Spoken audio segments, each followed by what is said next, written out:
On this day, May 19th, 1780, the day the sun went out. A Continental soldier named Joseph Plumb Martin was in New Jersey when he heard the whippoorwills start singing at noon. He was 19 years old. He'd been at war for 4 years. He knew the sound of a whippoorwill, and he knew a whippoorwill sings at night. He looked up. The sky was the wrong colour. It had started at dawn that Friday. Across New England, farmers came out of their houses and stopped where they stood. The sun was rising red, not the warm red of a clear morning, a sick, smoky red, as though something behind it had been burning for a long time. By 10 in the morning, the sky was darkening. By noon, in much of New England, it was night, not dusk, night. In Boston, candles were lit in shop windows. In the villages of Massachusetts, chickens climbed onto their roosts and tucked their heads under their wings. Cattle walked themselves back into their stalls. Frogs began to peep. Owls called. The night birds came out at midday and sang as if the dark were ordinary, and the day birds went silent, and a soldier in New Jersey wrote it down so we would know. In Hartford, the Connecticut legislature was in session. The House of Representatives had already adjourned. The council was still sitting. Outside the windows of the old State House, the sky was black at midday, and men inside were on their knees. Some called for adjournment. Some called it the Day of Judgment.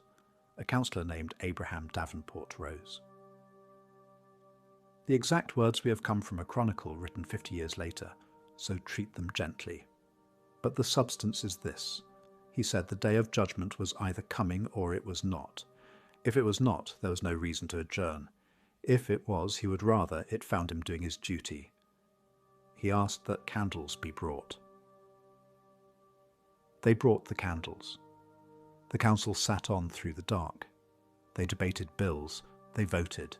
They made the minutes of a legislative session held by candlelight at midday, while half of Connecticut was on its knees in the streets outside.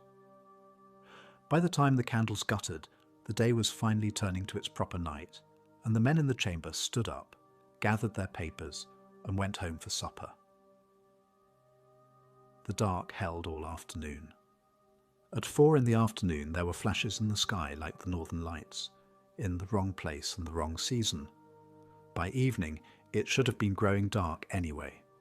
Instead it grew darker still, a black so complete that a witness reported he could not see his own hand held against a sheet of white paper an inch from his face. That night the moon rose red.